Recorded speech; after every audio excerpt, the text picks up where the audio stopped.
อันผัวก็มาไถมาคาดให้อยู่บ่แต่ละมื้อน่ะ มือมาหมูมาฮะ วันนี้มาเนาะ เออ อันแต่ว่าบามือมาแล้วเนาะเฮ้ยของ ฮะ ของว่าผัวทหารกับบามือมาแล้วว่าวันอาทิตย์วันเช้าร์นี่ก็ชี้อาบน้ำอาบในทารู้เลยเนาะ เนี่ยมันได้บอก โอ้ยชะอ่อนเลยเนาะ เฉพาะจังหวะขาวปันหยวกปันอันนั้นเนาะปันนวลผ่ายเนาะ ฮะ โอ้ยอยากเห็นได้เนาะว่าขออันเครื่องในมันใหญ่ชับนี่ เออ ออกมาบ้านอันบ้านผักในชายล้านหนึ่ง บ้านประจัน เอาออกมากินอันน้ำตลาดนี่แหละเฮ้ยชายล้านหนึ่งจ้ะวะมาบอก บ่ว่าจะไปแล้ว เอาคือว่าวางหันว่ามีเวลาว่างสิไปดอกว่ายังไม่ได้ว่างจักเที่ยเถื่อบ่เดี๋ยวนี้ เหยียบแก้วเจ็บตีนนี่ เจ็บตีน เออเหยียบของแก้วนะ เอาเป็นยังบ่ให้ผัวไปฮะ มัน เอา เวท ไปเอาไปหงหมอเฮ้ยไปใช้ยามันก็เช้าไว้แหละเว่า มัน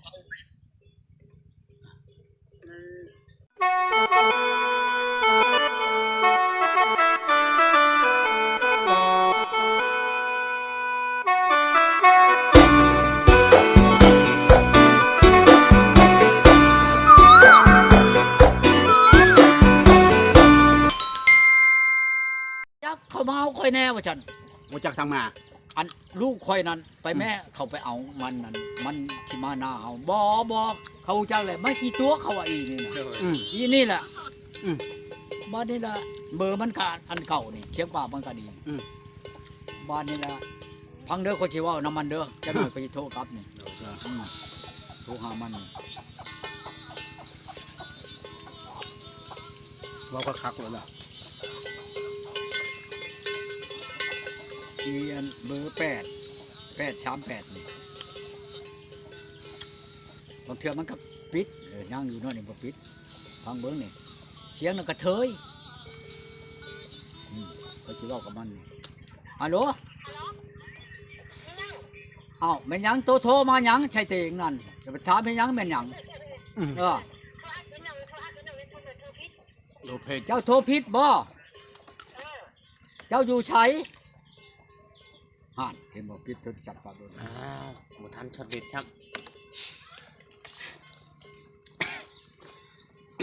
ฟังเด้อนี่ เพจ เบอร์นี่เบอร์เก่านี่838นี่ ำมันคือผิดโทรศัพท์นี่ยังอยู่เนาะ โลเพจก็คุยกันนะ วันนี้สิบ่ฮับบัดนี้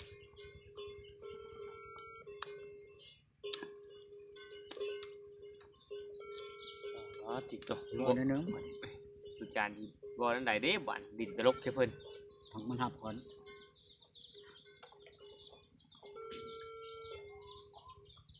นับที่ว่าคือเสียงผู้เช้าจัง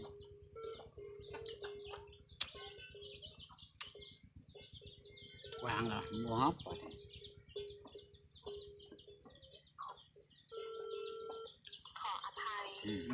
คือชาวเวียดแท้ตุจานกิน บ่อาจารย์พุ่นอาจารย์นั่นเมืองพีนพุ่น คือการทาง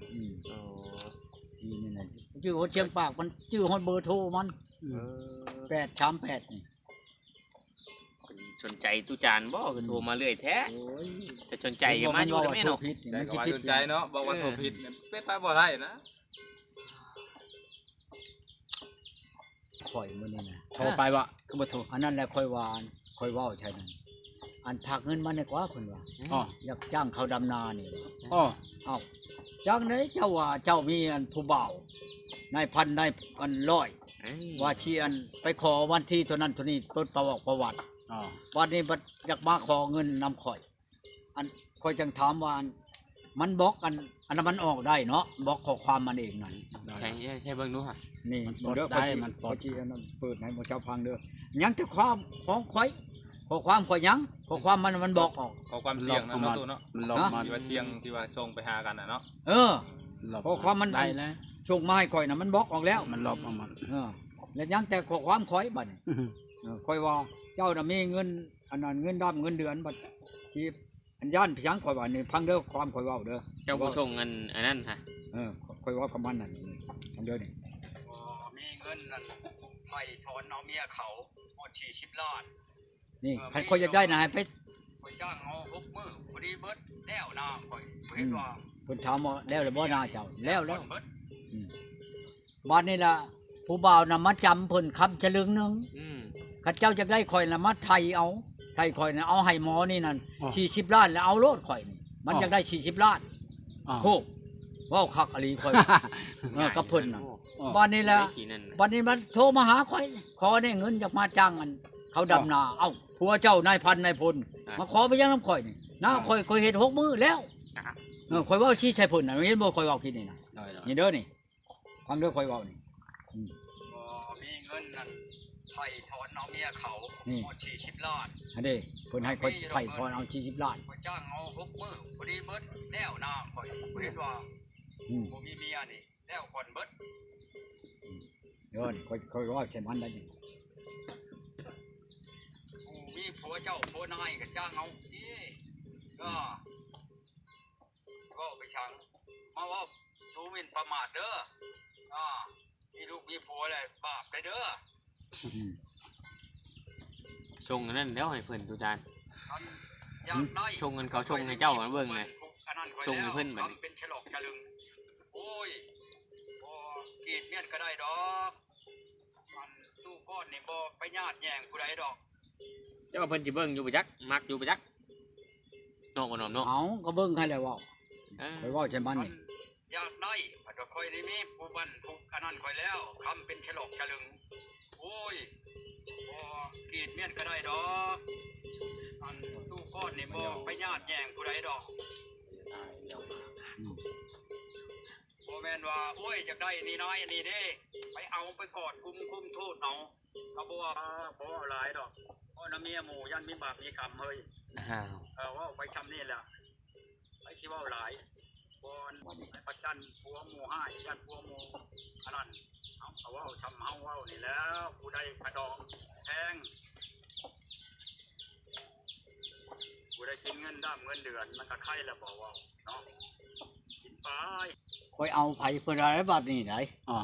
ค่อยเอาไผมาแต่งข่อยเพราะว่าเรื่องอีได้บัดนี้เพิ่นเน้นขอความเป็นคำบอกว่า เอาอันนั้นนิ่มออกแล้วเอาได้เนาะ ได้แหละลบได้เฮารู้บ่จักคือเขาเบิ่งโอ้เฮาว่าอีน้อยนี่เป็นอันนี้แต่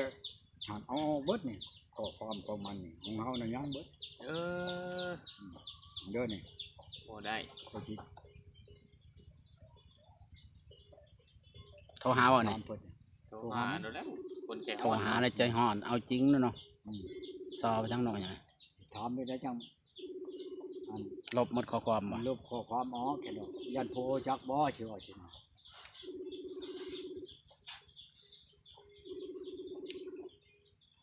ฮัลโหลอยู่ได้ใช้ได้นี่นะยังหลายไปได้บ่แล้วน่ะโอ้น่าหลายดีเนาะอันผัวก็มาไถมาคาดให้อยู่บ่แต่ละมื้อน่ะวันนี้มาเนาะอันแต่ว่าบามือมาแล้วเนาะเฮ้ยของว่าผัวทหารกับบามือมาแล้วว่าวันอาทิตย์วันเช้านี่ก็ชีอาบน้ำอาบน้ำทารู้เลยเนาะโอ้ยจะอ่อนเลยเนาะเฉพาะจังหวะขาวปันหยวกปันอันนั้นเนาะปันนวลถ่ายเนาะ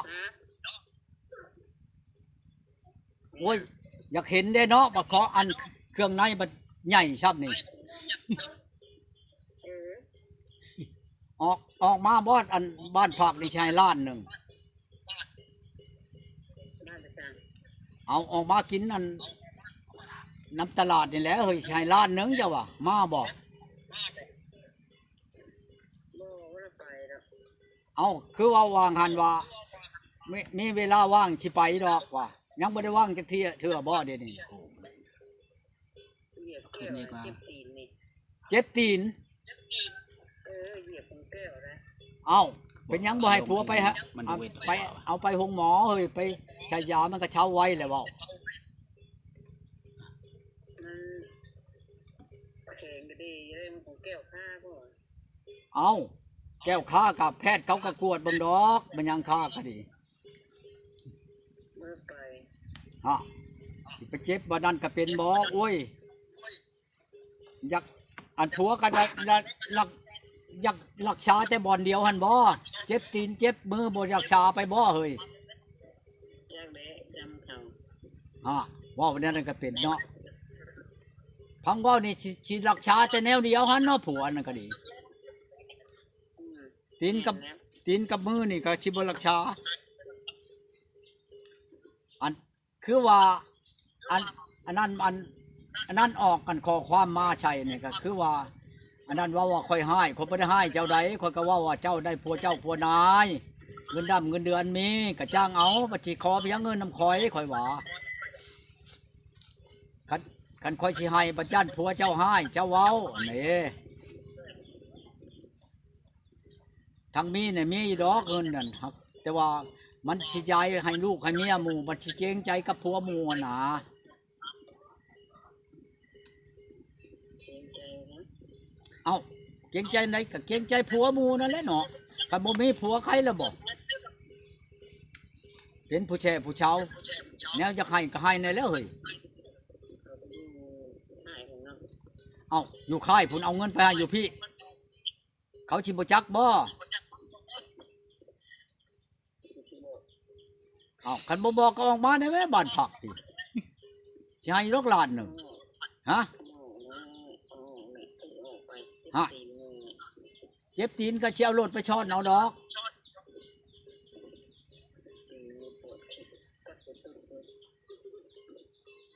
อันนั้นแล้วเขาเว้านำบาป เอาบาปมันบ่หลายไปได้วเขามาจดประวัติเมื่อนั้นหลายไปได้ขะดองนั่น50 ล้านบ่ 50 ล้าน ครับอีกกิโลหนึงฮะ เขาทำหมัน เอาคือว่าคำกิโลหนึงงัว5ตัวอย่างนี้เขาเว้าบ้านเจ้าเว้าน่ะโธ่ แม่นแล้ว ฮะ แม่นแล้ว โธ่เนาะเบิ่งคอหักเลยเด้อคำอันแขนคอน่ะเด้อคำเป็นโลน่ะชาย้อนได้เฮ้ยแกงชะวันมีคนตายผู้หนึงเพิ่นว่าตายยังเอ้าคอหักเอ้าเฮ็ดได้วะผัวตีบ่เลยบ่แขนค้ำกิโลหนึงหักตายเลยเด้วะ เอ้ย โอ้จะอ่อนเด้เนาะบัดบุญนั่น หนักเนาะ บัดบุญเดือน4ปีชิมานี่จุกแขนลงวัดได้เด้อข่อยไปเห็นมาข่อยสิล้ม เอ้ย มันสิเลื่อมจะตายในน้ำมันสิบ่นุ่งทางไปนี่ ใช่เว้นเด้อมา โจรเจ้าเด้เนาะ ใช่เว้นมากเนาะ อันนั้นแล้วได้ผัวเจ้าผัวนายก็จังชั้นแหละบ่เฮ้ยบัดคอเงินน้ำข่อยก็ขายคำนั่นก็ไปจ้างกว่าคนนำนาชื่อข่อยนั่นเด้6 มื้อชื่อแล้วแหละ เนี่ย หน้าเจ้าชำบ้านอันเข้าหน้าเจ้ากับเข้าหน้าข่อยนั่นหน้าข่อยนั่นบ่หลายดอกข่อยนั่นได้สัก370ชอบ6 มื้อดำนั่นแล้ว ลูกจ้างเราเนาะ เอากระจ้างแล้วเจ้าผู้เมียอันผัวเมียเจ้าเมียนายแห้งจ้างเอาแล้วเงินเดือนเท่าไรเจ้าวะนายพันจ จ้างให้ไปตั้งลำมาก็ได้อยู่ ำโอ้ยดำมันก็เมื่อยคอยยังเงินนำคอยจากไปจ้างดำนาเป็นยังบ่ขอน้ำผัวฉัน โคเจ้าให้บ่เลยเจ้าให้อยู่บ่ เอ้าบ่เป็นเมียข่อยเขาก็บ่ให้แล้ว นี่ คันเมียนั่นแล้วจะเฮิงก็นาเมียนั่นป่านนี้แล้วจะเฮิงแล้ว ไปไม่ใส่ไปจ้างดำไหม ฮะ ไปจ้างดำไหม เอ้าบ่เป็นเมียคือสิไปจ้างดำให้เว้าแนวบ่เว้าเจ้ากับปานนั่นเชื่ออันจูหัวคันว่าออกมาตลาดเด้อเฮ้ยสิเอาเงินให้บ่บัดมีเวลาจักก่อนจักมื้อใดมีเวลาเดือนใดมีเวลานั่นคันบ่ หาชาวสวรรค์ เอ้า ชาวสวรรค์ชาวใจก็ไปแล้วเขาบ่มีผัวคันว่าน้ำเจ้าพัดเขาสิมาจดประวัติแล้ว วันที่เท่านั้น วันที่เท่านี้ไผสิไปหา ต้องเอาเขาแต่ บ่เอาไปลิ้นซื่อๆของแนวบ่มักบัดผู้มักบัดมักเจ้าพี่เจ้าบัดว่ามีผัวแล้วอย่า ผมมากนะ บ่มักบ่เอากันผู้มักคือค่อยมักเจ้านี่บัดว่าโอ้ยกันเจ้าพ่อของค่อยนั่นเจ้าเหลอแล้วว่าฉันค่อยอยากพ่อแท้ๆบ่มันเหลอนี่ยินละบ่ ต้องเลยไปกับบุญเนาะ อันใดก็ ต้องเลยไปกับบุญเมื่อคือกับบุญเลย เอ้าผู้บ่ฮู้บ่ค่อยจังบ่แม่นว่าวันอันนั้นดอกบ่แม่นเว้านี่สิควันเขาดอกค่อยบ่มักเลยค่อยบ่เอาคันผู้ค่อยมักคือเจ้านั่นเท่าใดก็กะสิแต่งคือเจ้าว่า30ล้านมื้อนั้นว่าสิไปเลยใดมื้อนั้นใดสิชวนอ้ายน้องไปเจ้าพัดปิ้นปับโอ้คนนี้ผู้บ่าวแล้วมาจำค่อยแล้วทองฉลึงหนึ่งโอ้ยทองฉลึงหนึ่งมันหลายปานใดข้อยอยากถามมันฮอดได้10ล้านน่ะ มาผู้คอยไว้ โอ้ยว่าได้กานั่นยาคอยกระยาแล้วอยากพ่อดำเถื่อนนี่ก็ชิบให้พ่อน้องเฮ้ยอันจูหัว แล้วเขาแล้วน้ำเลยโทรบอกเด้อมีเวลาว่างเด้อแต่ว่าโบว่าดอกอันชีเลี้ยนมือเลี้ยนเดือนเลี้ยนปีนะนะดำเถื่อนนี่ก็ยาดอกพ่อมุกพอใจก็ตายก็ชิรับตานะเดี๋ยวนี้นะจูชื่อใดมือใดเวลาว่างเลยโทรโลดคือมือนั้นแล้วฮะอันใดก็เอาให้พกไปเป็นพกพุ่นพังเว้านี่แกใช้รถไถไปพุ่นรถอันนั้นพุ่นนอนจังชีพอน่ะบ่โทรใช้รถวีโก้พุ่นตาย